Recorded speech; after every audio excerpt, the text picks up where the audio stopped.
Você pode ter os melhores profissionais, você pode ter dinheiro, você pode até ter clientes para comprar o seu produto e ainda assim a sua equipe não conseguir entregar aquilo que você precisa. Por que que isso acontece?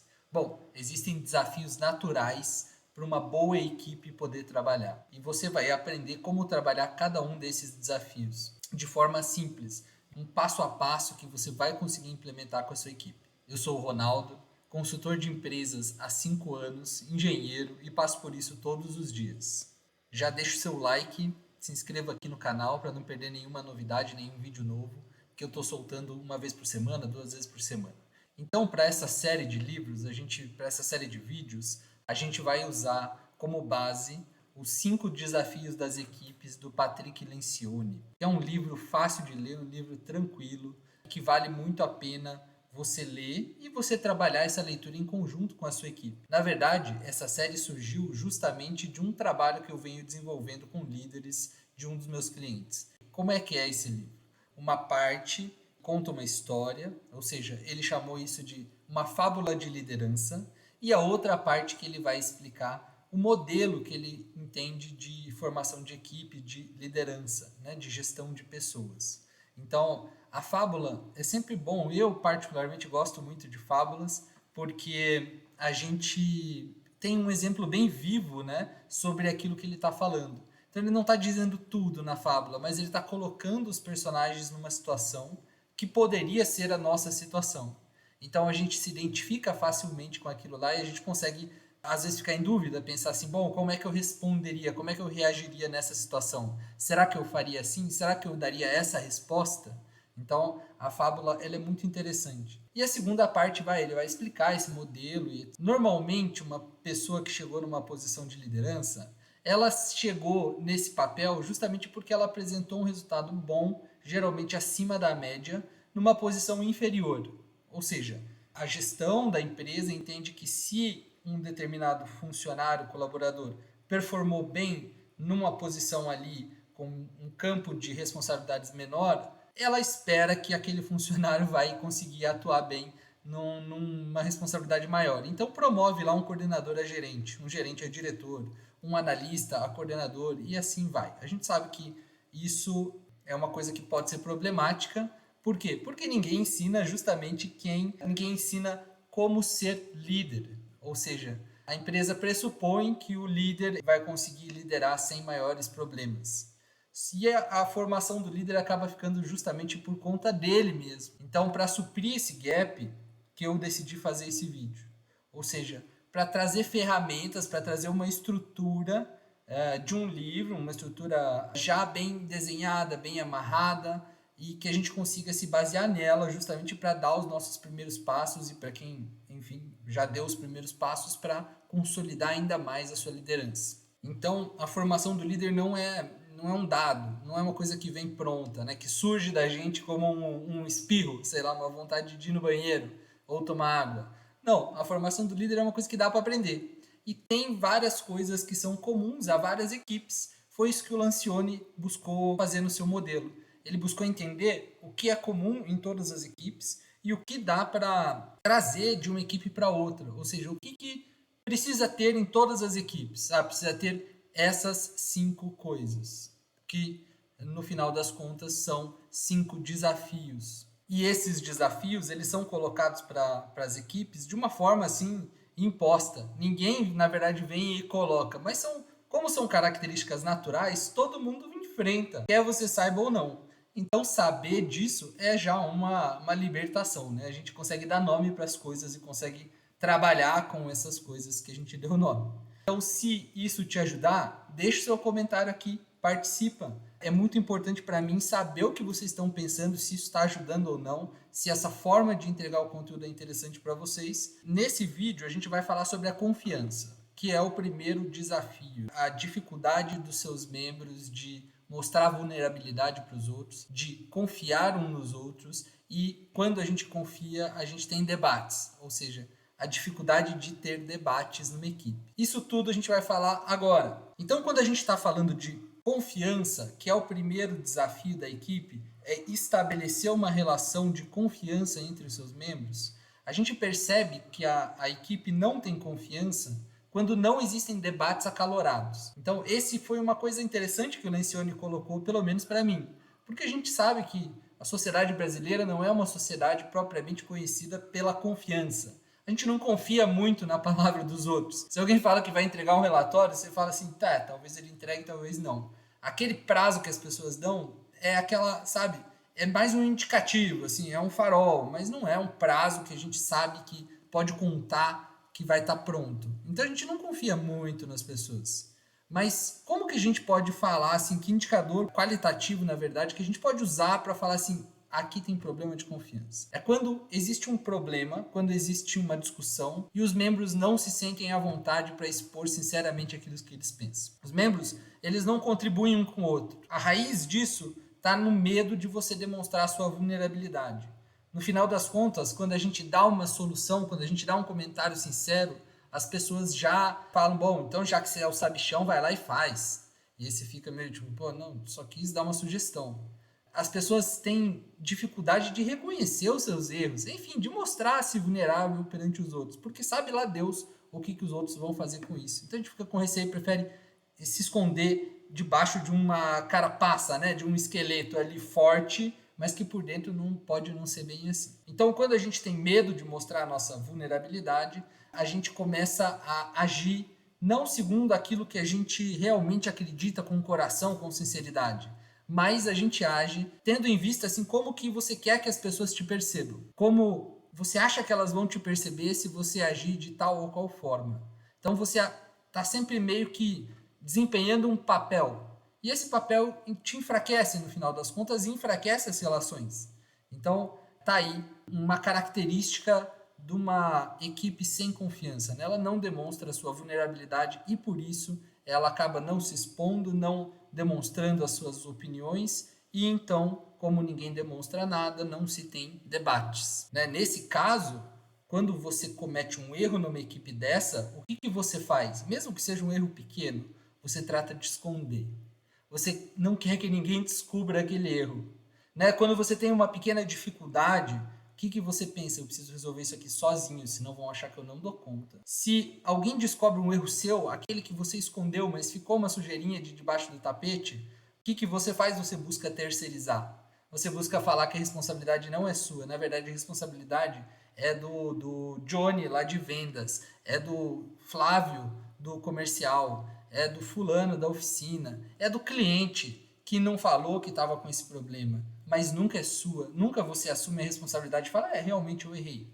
Porque não existe essa confiança em esse amparo entre as pessoas. Então, os problemas reais sempre ficando para escanteio. E a equipe, quando ela trabalha em alguma reunião, quando ela pensa em alguma solução, são sempre soluções marginais, que nunca vão atacar aquilo que a gente chama de causa raiz do problema. Ela nunca vai resolver propriamente o problema. Então, no final das contas, isso gera uma série de indivíduos envolvidos com coisas. As pessoas estão envolvidas. E qual que é a diferença do comprometimento para o envolvimento? Né? Eu fiz, inclusive, um shorts falando sobre o comprometimento e envolvimento da história da galinha e do porco. Então, deem uma olhada lá, vocês vão conseguir intuir o que é o comprometimento e o envolvimento. Né? Mas o fato é que equipe sem confiança, você nota que as pessoas encaram os problemas como seus problemas. Bom, esse problema é problema meu, eu vou fazer isso aqui sozinho. Então, acaba criando um silo dentro da empresa. Essa criação de silos, essa visão departamental é muito comum, né? Em que os gerentes, os gestores, eles vão trabalhar para conseguir mais dinheiro, mais orçamento para o seu departamento, vão proteger os seus subordinados, vão se mostrar importante para a empresa, porque senão sabe lá o que vai acontecer. Isso aí começa a gerar um ânimo baixo nas pessoas, porque elas veem que elas estão fazendo coisas que não necessariamente estão alinhadas com a estratégia global da empresa, não necessariamente é uma coisa importante, é uma coisa que, sabe, assim, dá orgulho de você chegar em casa depois de um dia difícil de trabalho e falar assim, hoje eu entreguei aquilo lá. Então as coisas vão sendo muito arrastadas, muito demoradas, as iniciativas não saem do papel e quando elas saem, parece que elas estão erradas ou insuficientes. Né? As reuniões são chatíssimas, são cansativas, as pessoas não param de olhar no relógio ou levam o computador e nem estão ali muito presente. Então, elas são pouco produtivas, as pessoas tendem a fugir de reuniões num ambiente com baixa confiança. E as pessoas, claro, nunca vão oferecer uma sugestão, uma ajuda para um departamento do fulano. Não, porque eu sou consultor de operações, eu não vou falar com a consultoria da mesma empresa do que eu, mas do braço de pessoas, porque vai saber o que eles vão falar. Eu não vou me oferecer para ajudar a fazer um cronograma, uma fórmula que eles estão sofrendo, porque, né, isso aí é com eles lá, não tem nada a ver com isso. Disse isso aí não acontece com você, né? Pode falar aqui nos comentários, fica só entre nós. Quando a gente não oferece ajuda, quando a gente está com esse silo muito enraizado, a politicagem, claro, vai crescer, vai tomar mais papel do que o resultado propriamente. E a politicagem, entenda num sentido ruim, no sentido de, eu tô querendo realmente só ganhar a minha vaguinha. Eu tô aqui na eleição, então eu pareço bonito, entrego meus números, entrego meu indicador, as pessoas acham que o meu departamento tem um super sentido para a estratégia, mas, né, no final das contas eu sei que não tem. Então eu preciso ficar puxando o saco. Eu preciso ficar fazendo esse tipo de coisa que é muito conhecido nas empresas. E claro, os talentos, a juventude, não só a juventude, mas geralmente os talentos, eles vão olhar para essa situação e vão falar assim, cara, não é para mim isso aqui. Esse bando de gente fazendo política na empresa, não quero. E aí eles vão acabar ou saindo porque recebem propostas melhores, ou saindo sem proposta nenhuma mesmo, que é um terror dos gestores, né? Fala assim, mas para onde você vai? Não vou para lugar nenhum, eu só quero ficar em casa porque eu não aguento mais ficar aqui. Isso aí é muito comum. Então esse, inclusive, é o 8º desperdício do Lean, né? É o desperdício de talentos. As equipes sem confiança perdem os seus talentos. E aí, como elas perdem os talentos, vão ficando cada vez as pessoas piores na equipe e a situação vai degenerando mais ainda. Então são os quebra-gelos. Você pode usar isso no começo de uma reunião, como um assunto ameno, um small talk, como se fala em inglês, mas perguntando da pessoa mesmo, o que ela faz, como que é, como que não é, isso ajuda. A segunda coisa que a Catherine fez foi pedir para eles falarem sobre a eficiência da equipe. Então ela comenta que a forma de construir uma relação de confiança é justamente a gente se mostrar vulnerável. Então essa invulnerabilidade que todo mundo tem, que a gente quer mostrar assim invulnerável, que a gente quer se mostrar forte, etc. Isso aí é muito enraizado. Então, equipes mais antigas, que já trabalham juntos há muitos anos, elas podem ter um pouco de dificuldade de falar, por exemplo, qual que é a sua força para o sucesso da empresa, que é o exercício que ela propõe. Ou qual é a sua fraqueza, ou o que você faz que atrapalha o sucesso da empresa. Mas isso, quando a gente consegue conduzir com muita habilidade, com muita sutileza, é um exercício bem legal. Eu fiz isso nesse grupo que eu estou trabalhando e as pessoas ficaram incomodadíssimas de ter que pensar sobre os seus atributos positivos e os negativos, né? Teve um gestor lá que passou horas pensando nisso, perdeu noite de sono porque ele ficou pensando, mas o que eu trago para a empresa? Eu estou aqui faz 30 anos e o que eu trouxe para a empresa? O que eu faço que atrapalha? Essa lista geralmente é grande. As pessoas falam, não, o que eu faço que atrapalha é enorme. Tem assim, um monte de coisa. E o que eu faço que traz de bom para a empresa? Por que eu estou aqui? Qual que é a minha contribuição essencial para o sucesso da empresa? Então a gente precisa saber isso também. Isso faz parte do nosso conhecimento. E o líder, ele precisa sempre ser o cara que vai liderar. Ele vai puxar a linha de frente.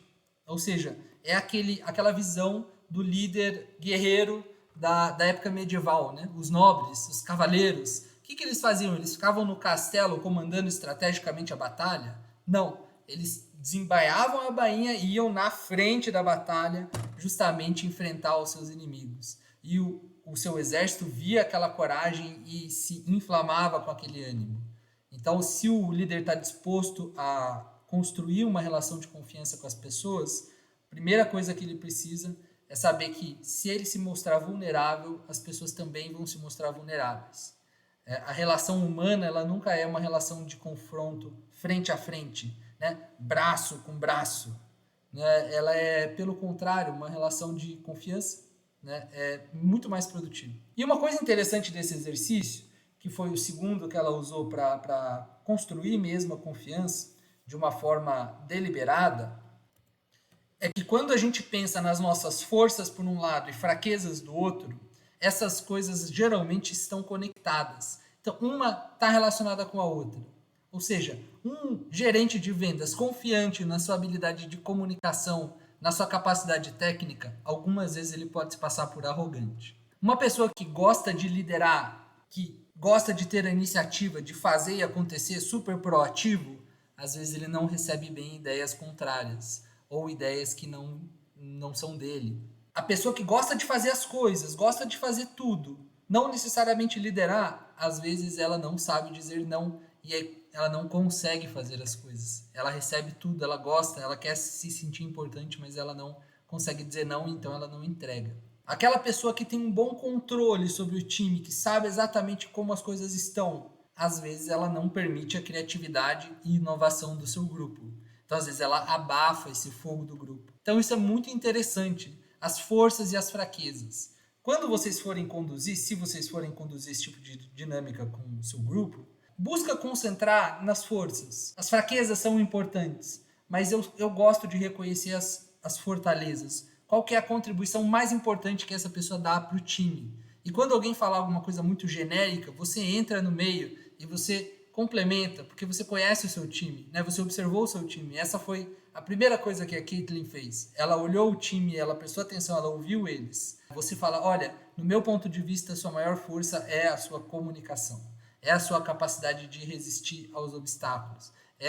Aí você, enfim, dá o seu talento aí. Bom, e pensando na confiança, na construção da confiança, um outro exercício, uma variante desse que eu gosto muito de fazer é o seguinte: peça para o pessoal, o grupo que você está conduzindo, se levantar. Dá uma caneta para cada um e cola uma folha nas costas de cada um do grupo. E peça para eles ficarem caminhando ao longo da sala, de uma forma meio aleatória, e quando eles encontrarem alguém, eles escrevam uma característica boa da pessoa que está na sua frente. O que eles enxergam naquela pessoa que é bom, que é legal? Depois que faz isso ali por 5, 10 minutos, e depois conduz uma rodada de conversa com o grupo, para eles falarem sobre o que eles mais se surpreenderam, que estava ali na folha. Isso aí é bem legal também. Por quê? Porque as pessoas olham e falam, nossa, eu não imaginava que tantas pessoas iam falar que eu era alegre, ou que eu era agradável, ou que eu era bom conselheiro, enfim. Isso aí é muito bacana e faz parte desse horizonte de dinâmicas aí capaz de promover um pouco mais de confiança, de abertura entre as pessoas. Uma outra coisa que a Catherine fala que também ajuda é o seguinte, aqueles perfis, né? O DISC ou outros perfis comportamentais de avaliação, que tem aquelas perguntinhas, de 1 a 5, como que você acha que você com relação a isso, ou aquilo, ou aquele outro, e no final ele dá um panorama geral. Esses testes são bons porque eles são neutros. E eu vou deixar um teste gratuito aqui na descrição, vocês podem olhar e fazer o de vocês, encaminhar para os seus liderados, né? Ajuda bastante. É um teste neutro, é um teste que é imparcial. Outras ferramentas que a gente pode usar e que eventualmente se usa são os feedbacks 360, por exemplo, ou os INPS. Existem uma série de ferramentas aí de gestão de pessoas que podem ser usadas nesse sentido. Mas de qualquer forma é sempre importante o líder ele se colocar como esse primeiro. Ele é o cara que vai abrir a coisa, né? Então ele precisa mostrar a sua vulnerabilidade para todo mundo do grupo. Assim os outros vão se sentir mais à vontade, né, para expor os seus pontos fracos. Enfim. Ajuda sempre quando a gente tira as pessoas do lugar que elas já trabalham todos os dias. Então, se você usa a mesma sala de reunião para fazer reuniões todos os dias, é interessante você usar outro lugar, alugar uma outra sala, como a Caitlin fez, de tirar do ambiente da empresa e ir para um retiro, por exemplo. Claro que não necessariamente você precisa fazer isso, mas é importante você mudar o ambiente, que as pessoas mudam o ambiente, muda a sintonia, muda a energia. Vocês vão reparar isso quando vocês fizerem. Claro, a gente precisa ser sincero, a gente não pode fingir os nossos comportamentos, né? Porque o nosso corpo, ele acaba transmitindo uma mensagem muito maior do que a gente é capaz de entender, né? As pessoas, elas captam intuitivamente o que a gente está sentindo pela nossa expressão corporal. Não adianta o líder falar da boca para fora que quer construir uma equipe, mas ter aquelas caras e bocas, aqueles olhos, sabe? As expressões assim que mostram que ele não está concordando, ou etc, né? Que ele está julgando. É importante a gente realmente querer isso de coração, porque senão não vai funcionar muito bem. Vai ter outras coisas aí que vão afetar. Tá querendo fingir uma coisa que a gente não é. Então, a graça justamente da liderança é que você pode liderar do seu jeito. A construção da confiança é uma base para tudo isso, para bom trabalho em equipe precisa construir a liderança. Esse é um dos 5 desafios das equipes, mas como você vai construir na prática, aí é com você. E agora, trazendo a fábula para os conceitos, né? Analisando a postura da Catherine, a gente consegue perceber algumas coisas, a gente consegue concluir algumas coisas. E a primeira delas é o seguinte, que o líder, ele precisa compreender antes de ser compreendido. Os 7 hábitos das pessoas altamente eficazes, ele fala disso. Compreender antes de ser compreendido. Como que a gente percebe isso? Bom, a Catherine, ela chegou na empresa como essa nova CEO que precisa fazer com que as coisas saiam, que as pessoas trabalhem melhor em equipe, mas ela propriamente já não chegou mandando, falando, eu sei, eu tenho aqui a chave da vitória, vocês vão fazer assim, você vai fazer assado, assado, assado. Não, ela chegou observando. Ela pede para o Jeff continuar conduzindo as reuniões enquanto ela observa os comportamentos das pessoas. A única ação dela, propriamente nessas primeiras semanas, é marcar o retiro. E, inclusive, os membros do conselho ficam incomodados com isso. Os membros do conselho, que um deles é o presidente do conselho, que indicou a Caitlyn, como se eles esperassem que alguém vai chegar novo de paraquedas num lugar, já com as questões todas digeridas na sua cabeça, e que vai trazer uma solução miraculosa, né? Que eles não conseguiram pensar, ninguém pensou aquilo em 2 anos de empresa. Então, ela resiste à tentação de fazer e de trazer a solução pronta. Ela compreende antes de querer ser compreendido. O segundo é escutar as pessoas sem ter medo do silêncio. Então, quando a gente pensa em silêncio, as pessoas ficam inquietas, né? As pessoas elas querem preencher o silêncio com alguma coisa. Hoje em dia, quando alguém está te contando alguma coisa e parece que ele perdeu as palavras, parece que ele se colocou numa situação que ele foi indo por um caminho que ele não sabe muito bem como conduzir ou o que ele vai falar, a gente se sente assim, um comichão de querer dar a palavra para a pessoa. Isso, na verdade, é a gente querer editar o que ela está dizendo, orientar o caminho dela na fala dela. A Caitlyn não faz isso, ela dá espaço. Então, naquele almoço com o Jeff, ela dá espaço para ele falar o que ele tinha que falar. E isso gera uma confiança porque as pessoas sentem que, bom, se eu começar a falar alguma coisa, ela não vai me interromper, eu vou falar. E as pessoas se sentem mais fortes e elas se sentem conectadas com a outra. O livro traz muita questão de fazer interrupções piedosas, né? Com aspas, assim. Por quê? Porque às vezes o sentimento da pessoa aflora e a gente quer complementar, a gente quer falar. A gente não deixa a pessoa levar a conversa para o ponto que ela deveria levar, que ela gostaria de levar.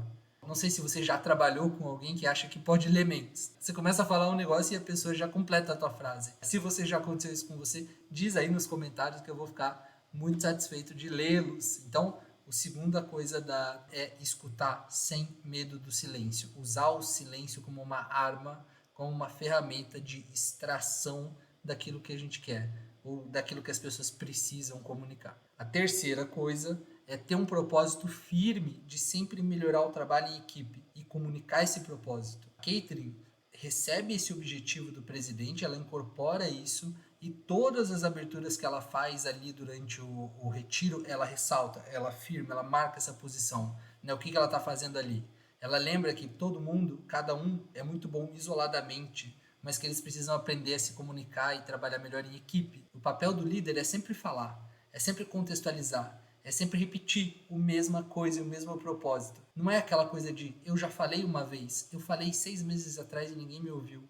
Isso aí você tem uma página de jornal com uma notinha desse tamaninho lá na página 36. Isso aí, assim, o que o jornal faz quando ele quer influenciar a opinião pública? Ele coloca na capa, ele coloca hoje, ele coloca amanhã, ele coloca depois de amanhã, ele reúne gente para debater sobre aquilo que ele está colocando. Então o líder tem que ser mais ou menos incansável sobre o propósito dele. E ele precisa ter o propósito de fazer com que a equipe dele trabalhe melhor em equipe. Quarto, ter coragem para se impor quando precisa. Quando o presidente ligou para ela, questionando, meio que querendo tirar satisfação ali, por que ela fez o cara desmarcar, o Martin desmarcar a reunião comercial, porque afinal de contas eles não estavam lá numa posição assim de dispensar vendas. Ela se posiciona perante o gerente, o presidente. Ela reconhece com calma, ela não reconhece assim, brigando, nem sendo agressiva, ela reconhece com calma, com classe, que o presidente tem boas intenções, que o que ele está fazendo é bom, Só que ele está fazendo de um jeito errado. O que ele está fazendo já mostrou no passado que não tem as consequências que ele gostaria que tivesse. O que ela está fazendo é outra coisa. O presidente ainda não entendeu e talvez nesse momento o presidente, inclusive, esteja com um certo arrependimento de ter colocado ela lá na posição. Mas ela pontua o porquê que não deu certo e o que ela está fazendo para que eles trabalhem em conjunto. Então, ela valida a premissa de que o mais importante da função dela, o motivo pelo qual ela foi colocada lá como CEO daquele grupo, da Decision Tech, é justamente fazer com que eles trabalhem melhor em conjunto.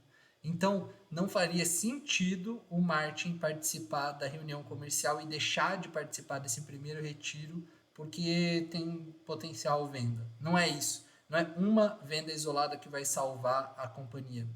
Claro que uma venda isolada é bom, tem um faturamento, tem dinheiro, beleza.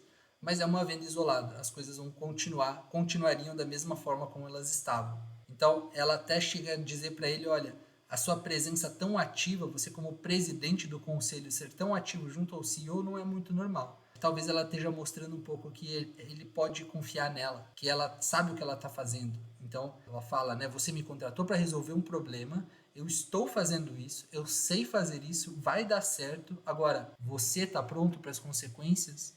Você vai assumir quando você precisar assumir que talvez aconteçam coisas que você não vai gostar? Vai chegar lá, o objetivo é aquele. Eu vou fazer só coisas honestas, éticas, dentro das 4 linhas. Mas talvez nem todo mundo esteja aqui. Talvez algumas coisas aconteçam. Talvez a gente precise quebrar a perna de propósito para consertar a perna quebrada, que é o exemplo que ela dá. Muito ligado com os esportes, né? Que o marido dela fala o seguinte, que dói muito, né? Quando a gente precisa quebrar alguma coisa para arrumar. Por quê? Porque você quebra intencionalmente. Então, nesse momento, ela estava discutindo, conversando com o presidente sobre o que ela fez com o Martin, né? Nesse caso do Martin, a gente entra no quinto conclusão que a gente pode tirar aí de como que um líder trata e lida com os problemas e gera confiança. Ele precisa lidar com os problemas como uns sintomas. Ele vai enfrentar os problemas certamente. Os problemas vão vir, isso aí é líquido e certo, né? Quando a Catherine recebeu aquele e-mail do Martin falando, olha, eu não vou conseguir participar do...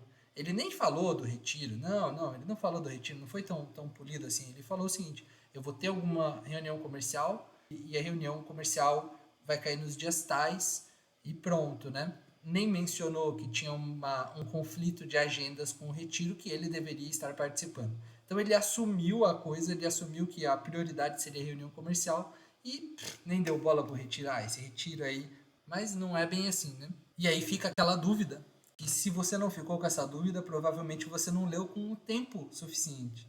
Mas ela recebe esse e-mail e aí faz o quê? Vai lá, fala com o cara, manda um e-mail com todo mundo em cópia, liga para ele. Bom, ela ficou nessa dúvida um pouco. Mas diz aí, você deixaria isso aí passar? Você pensaria, ah, tudo bem, eu tô entrando agora, também não vou criar caso com esse cara porque ele é o nosso diretor comercial, ele sabe muito, tem muita moral na empresa, etc. Vamos deixar para resolver no segundo momento. Não foi o que ela fez. Ao invés de responder o e-mail, ela decide ir até a sala do cara, ela entra sem bater na sala, senta na cadeira na frente dele e fala, olha, você vai precisar adiar essa tua reunião comercial. E ele fica meio perplexo, né? Ele fica meio sem entender, fala, mas acho que você não tá me entendendo bem, esse é um cliente importante. Ela falou, você que não tá entendendo bem.